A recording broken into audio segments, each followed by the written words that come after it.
Good morning and welcome back to the Broadcast Retirement Network. I'm Jeff Snyder. This is BRN AM for Thursday, November 14th, 2019. And here are our top stories. Some college, but no degree, and return on investment.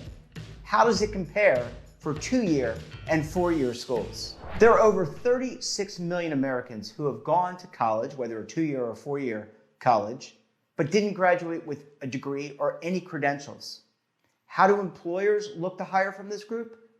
Joining me now to discuss this and a lot more, Rick Seltzer is a reporter with Inside Higher Education. Rick, it's always great to see you. Thanks for joining us. Thanks for having me. Happy to be here. Oh, it's great. And, obviously, higher education, very important topic, no matter what, but very important topic these days, especially with student loan debt ballooning. Let's talk about, in our first segment, about a story you had written about some college, no degree. What can you tell us about this? Yeah, this is a big topic right now for a number of different reasons. There's a large number of people in this country, an estimated 36 million people since 1993, who went to college but did not finish with a degree of any sort. And there's a lot of discussion of that for various reasons. One is, of course, you have the individuals themselves might want to go back and have higher earning power and better career advancement opportunities. One is that colleges themselves, if you look at them as businesses or as actors, are looking at some flatlining or declining high school enrollment, or high school graduates, excuse me. And so that means flattening enrollment for them, and they're looking for new areas of growth. And then more broadly, and perhaps most importantly for the country, the economy of tomorrow is projected to need more and more people who have post-secondary education.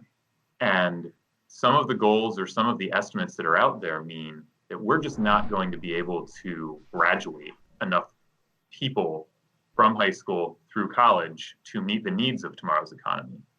The way to plug that hole then is to go back to adults and to retrain or finish their education.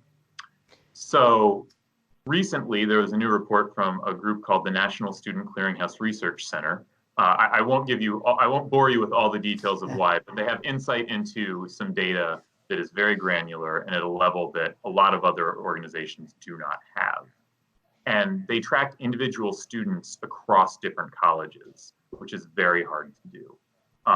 And these were students who had some college, but had not actually earned degrees.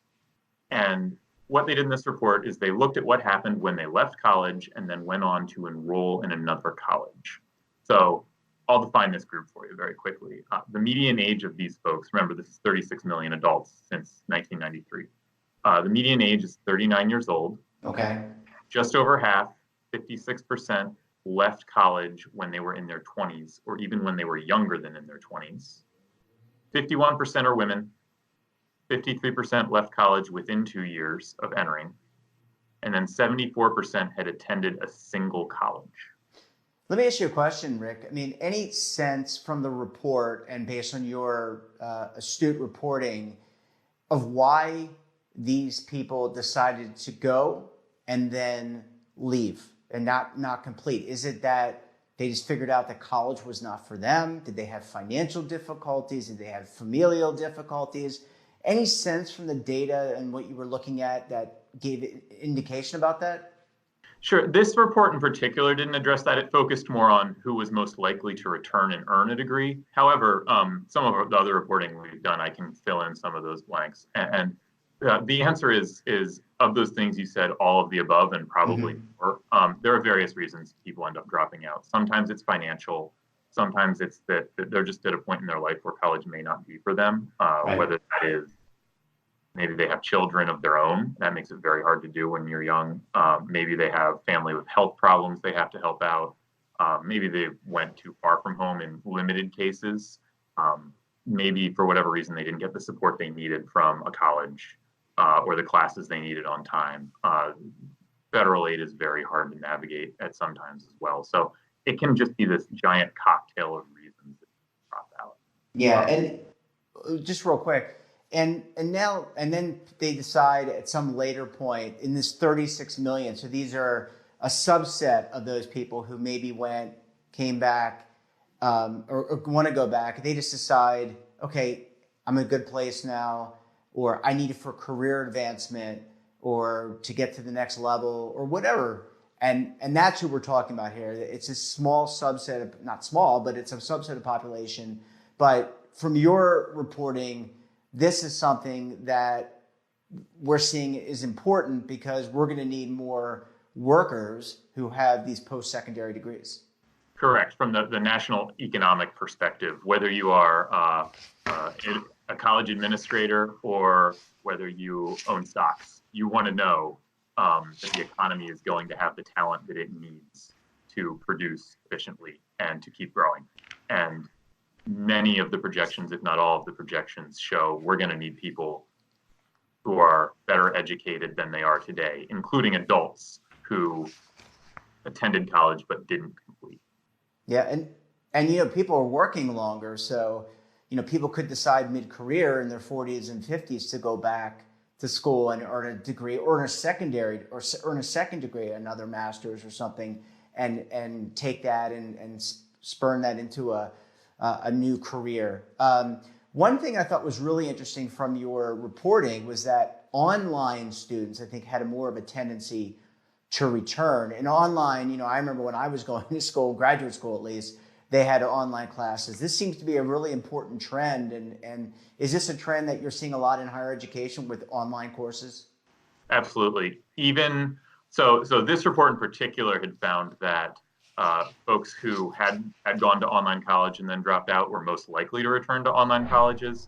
And it found that the large national online colleges, your Southern New Hampshire's, maybe your Purdue Global, your University of Maryland, University College, those are overrepresented in this group. But what we're finding in our reporting is that even colleges that are not large national online brands, whether that's your local public college or even private liberal arts colleges, the students are increasingly interested in at least being able to take a few classes online. Mm-hmm. They may not take their entire course, in fact, or set of courses. In fact, very rarely will they do that. However, if it's something like knocking out their English requirement over the summer or at night, they're increasingly interested in doing that. Yeah, that's important. And I kind of echo the sentiment. I mean, I always like the in-person classes, the collaboration, but doing coursework online is certainly a good bridge to that. I think you need my opinion, and I'm not an educator, is you need a good mix of both. What's the reaction from universities and colleges to this report? I guess it gives them hope, that there are people who did drop out, this 36 million, that could potentially re-enroll over time and attend classes, and that means that it would bolster the enrollments, bolster tuition, and other aspects of these universities and colleges here in the States. Right. I think there are varying levels of optimism about whether these groups can actually be tapped to re-enroll in large numbers. I personally have actually been very skeptical about whether the majority of colleges and universities are set up to cater to adult students or even serve adult students well. And what this report really does is it breaks out which group in particular of the folks who dropped out previously are most likely to return and earn a degree. It's the folks who have at least 2 years worth of going to college full time under their belt that they earn.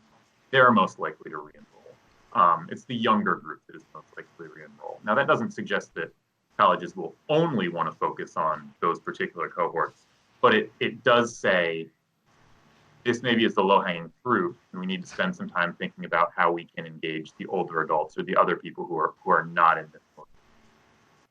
Yeah, I definitely think it's low-hanging fruit. I mean, from the outsiders, the layperson, there are a lot of people we talk about on this program a lot, people who are extending their careers beyond 65, who are looking to do more, to do something different. I mean, I have talked to people on numerous occasions who are in one vocation and want to do something different or add to what they're doing and do it a little bit different angle.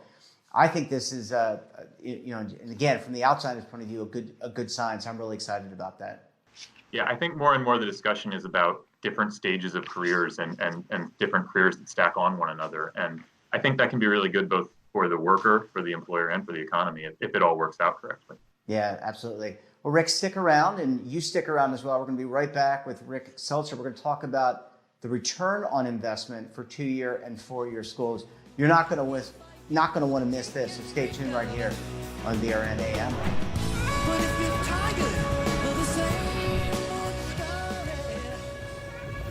Imagine a new television network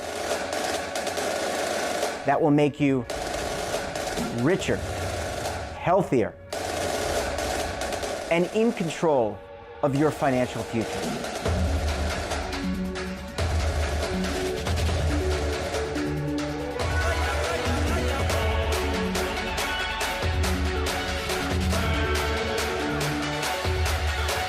This network is for the policewoman in Nashville, Tennessee, the baker in Dubuque, Iowa, the teacher in Lexington, Kentucky. We want to make the idea of savings and retirement culturally relevant. But what do you see as a defining issue of the midterms? Especially for the smaller businesses. I mean, they are the lifeblood of the American economy.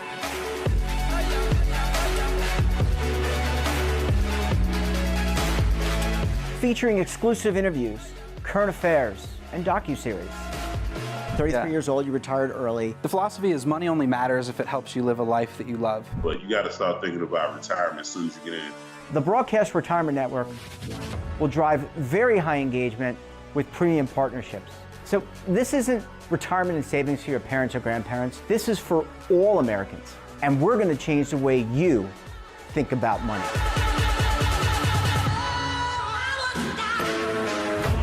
Welcome to the next frontier of retirement and savings. This is BRN, the Broadcast Retirement Network. Welcome back. Many individuals considering a post-secondary education look at 2-year schools and also 4-year schools. But how do you differentiate between the two beyond just cost?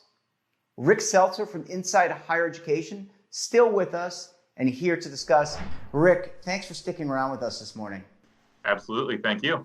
Well, I appreciate it. And you know, obviously you're covering a ton of different issues, but as it relates to higher education. But one that I think really was very interesting, and this is a new report out about the return on investment for higher education and post-secondary education. What can you tell us about the report that you just recently read?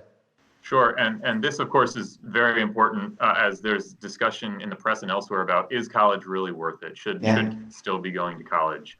And so what we have here is, it's a brand new study from the Georgetown University Center on Education and the Workforce that looked at 4,500 colleges' return on investment, used net present value to discount earnings into the future, and tried to measure the value of attending specific colleges and universities. Now, I'm not going to read you all 4,500 today, but there are a couple of high-level takeaways that this report did. And what it did is it looked at earnings 10 years after a student entered college, and then 40 years. And so a key finding is well, first and foremost, we should say that yes, college is still worth it, is one of the key findings. And then within that, they looked at certain different groups of colleges. So in a 10-year time frame, a community college or a certificate program actually, on average, has the highest return on investment.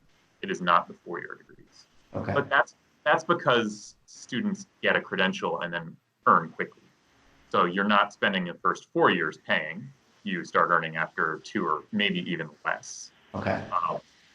Think your nursing certificate that has a high ROI in the short term. And then if you look over 40 years, the colleges that mostly award bachelor's degrees have the higher return on investment because you're seeing students earn more on an annual basis, even though they're starting, quote unquote, from behind the return on investment for the first 10 years.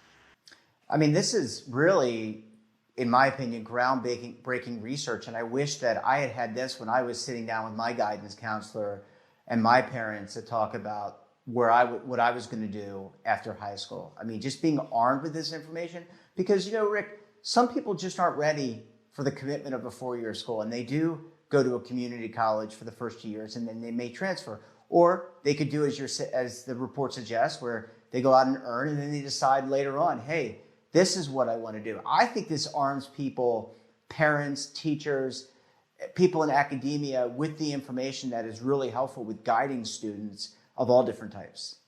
Absolutely. And there are some other kind of individual situations that it can really help with too. So if you're thinking about, should I go to a public school, spend less, or take this offer from the private university, this report actually indicates on average, public colleges have a higher ROI than privates over the 10-year time frame, similar to what we talked about before, but the privates over the 40-year have a higher ROI then. And you get into, when you really start slicing the data, you get into like this middle ground where 2-year degree for a very good or a good community college can actually have a similar ROI on some time frames to your 4-year, I'll use the term middling college. So depending on what options and what offers you have on the table, you can really start to make a much more informed decision just with this data. And one of the interesting things looking forward is that the same center, the same Georgetown group that did this study is going to hopefully soon have access to program level data.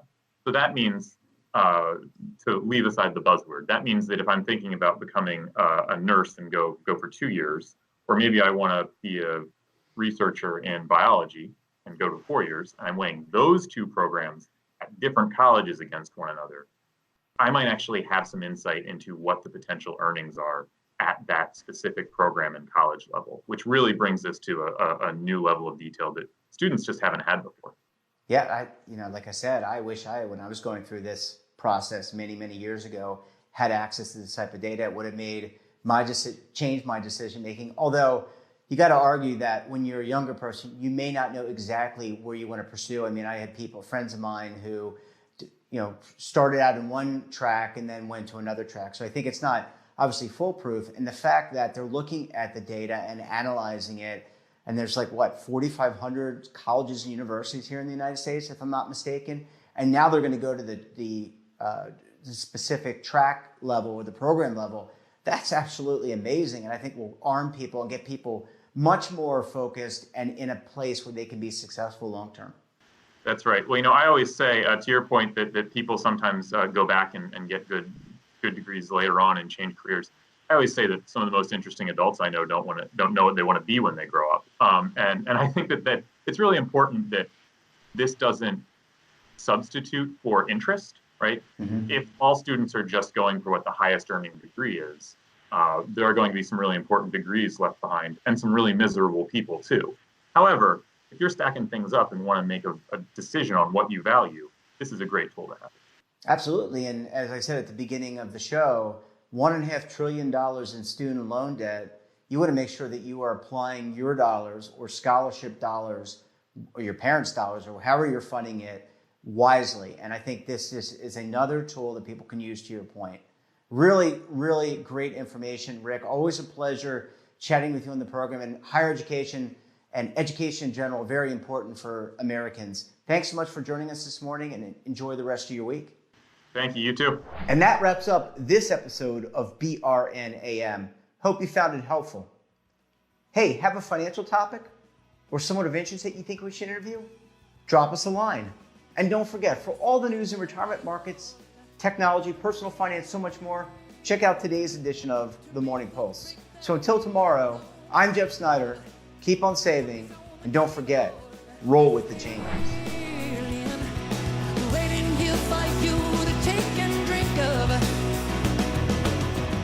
But if you're tired of the same